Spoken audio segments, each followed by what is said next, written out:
Talk about recruiting Jake Moody. What did you notice in him when you first got a chance to watch? Very talented. It's got very good leg and very productive. But strong leg. Thought he could be a real effective kickoff player for us right away. And then he's progressed very well as a field goal kicker as well. Thanks, Jim. You're welcome. On the left there, Larry. Could you give us an update on Chase Winovich and his status? Do you expect him to play? So good, really best possible outcome for both Berkeley and Chase as the way it looked on Saturday. But yeah, CAT scans were negative, X-rays negative for both Berkeley and Chase. But continue to evaluate every day.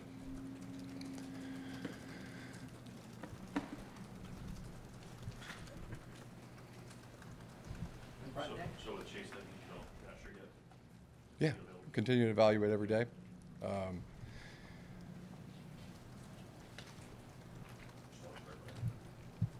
did you have a question? Steve? Back to Chase, just looking at what he's done for you this year.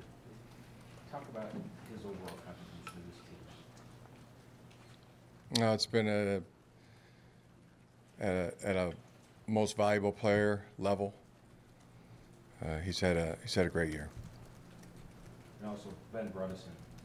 We don't talk much about the lineman, but he came in. You kind of knew what you had with him. Where has he progressed this year, and what has he done in terms of leadership? Been great at both. Ben's been an outstanding player for us on the field. He's been a tremendous leader for us. Consistently plays at a very high level, and the leadership is consistently there daily. So one of my favorite players on the team, Ben Bredesen.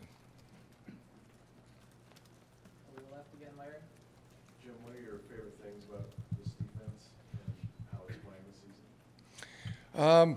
A lot of things that love about our defense and how they're playing. So many players are playing at a really high level. They're playing their best football of their college career, consistently playing really well week after week. But a lot of things to really like about the way the secondary covers, the way our front seven plays. They play really well together. The front, the linebackers, and the secondary. Consistently really good with their, great with their fits and they adjust well. They tackle really well. Could go on and on, Larry. A lot of things. Back left, Jeff. One thing was, with Shea, what impressed you about not just the way he's played, but also his physical and mental and how he handles things emotionally? How he handles things is how Shea Patterson handles things is terrific. I mean, he does what's needed, does what's expected, and hey, you need him to make a play, he makes it. Whether it's throwing or running or not turning a bad play into a worse play. Just got a great feel, talent, and energy for the game. He's love his focus, love his intensity. Back left, Tom. Jim, what was your reaction when you first heard the term revenge tour? That players do things to motivate themselves. It's that's what I first thought of it.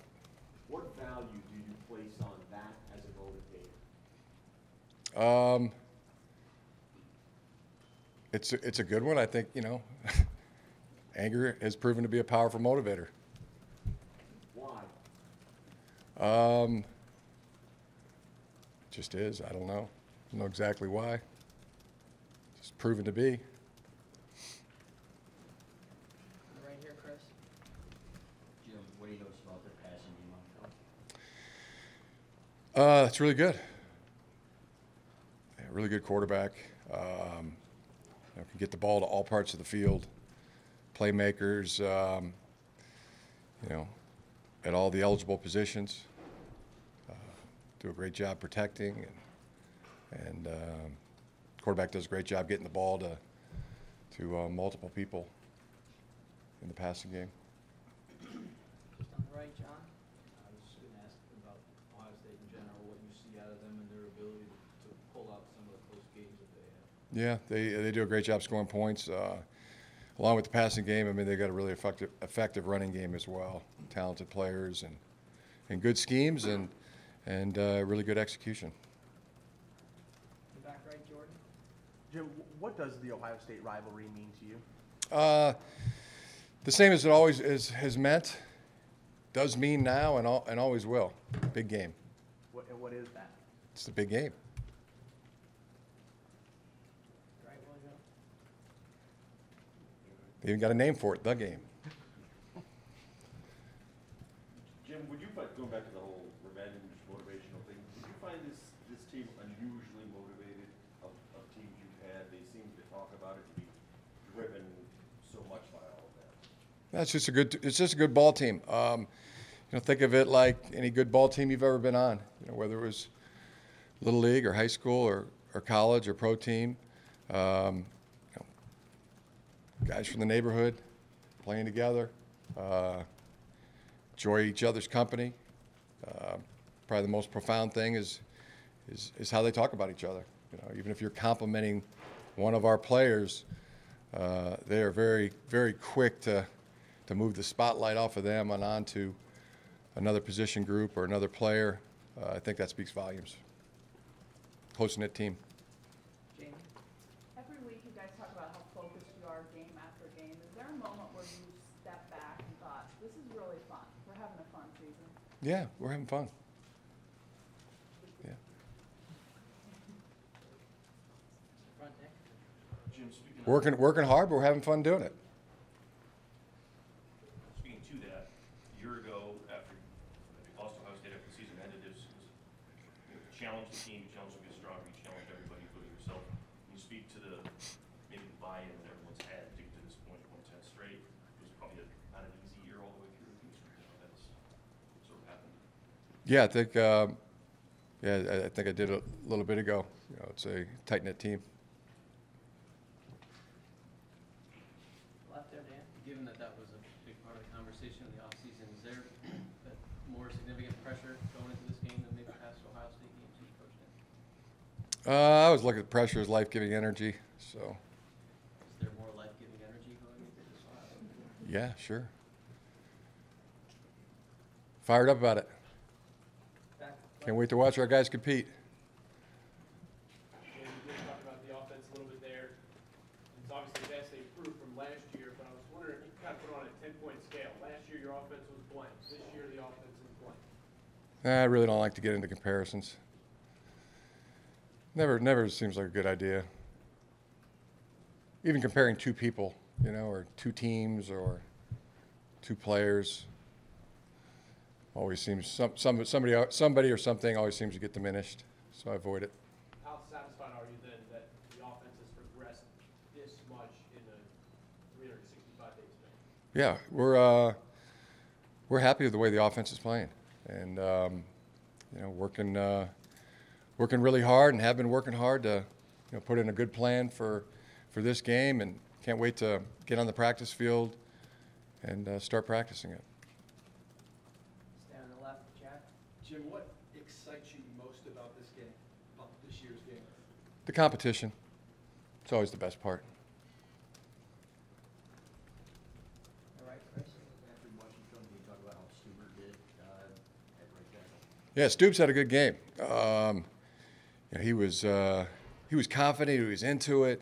He physically did a very good job. Moved well. Was really good with his assignments. I was really pleased with We all were, how Andrew played. And any update on Juwan? No. Should be better today. I would assume, but today's the first time we see the players. They're off on Sunday, so they'll be coming in shortly. Jim Harbaugh, Jen? how much does it motivate you that this team hasn't won down in Columbus since 2000, and as well that you have not won yet as a head coach against Ohio State? Yeah, I expect our team to be very motivated. I know I am. Go on the left there, Larry. What would it mean to you and your team and this program to win this game? Yeah, it mean a lot.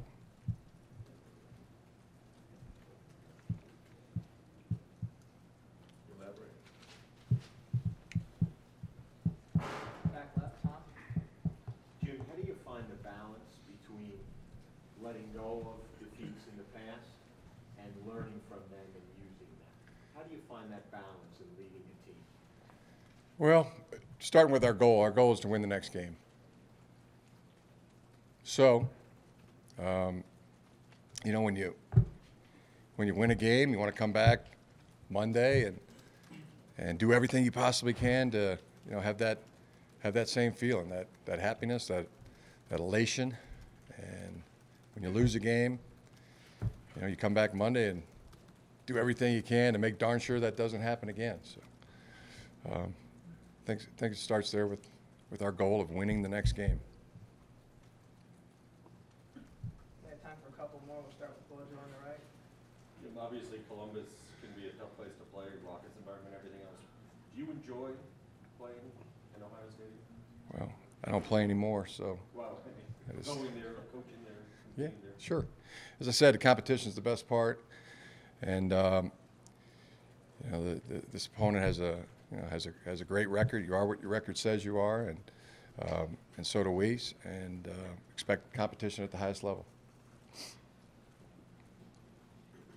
Left, Jack? Jim, as a player, you made that guarantee against Ohio State. What is it about this rivalry that made you make, you know, a guarantee like that for this game? I don't know. I don't know honestly what made me think about that, and it's been a long time since, and you know, don't have much to say about that. So is this just, Can't tell you what it was. Yeah, you know, just to answer your question, I can't remember really what it was, or I don't even know what it was that made me say that, or you know, do that. But is this just one more game on the schedule? of course not. But In the middle, in the back? Coach Tina Bovenzi from ABC6 in Columbus. How do you get your quarterback, Shea, amped up for a game like this? Is that something that he either has or doesn't have? Are you concerned about nerves for him at all? He's been all you can ask, you know, from a demeanor standpoint. You know, every game we played, so I'd expect it to be the same. And then Coach Meyer always talks about a mutual respect between these two programs. I'd just like to get your thoughts on that mutual respect in this rivalry as well. Yeah, I'd agree. Last question, Dan?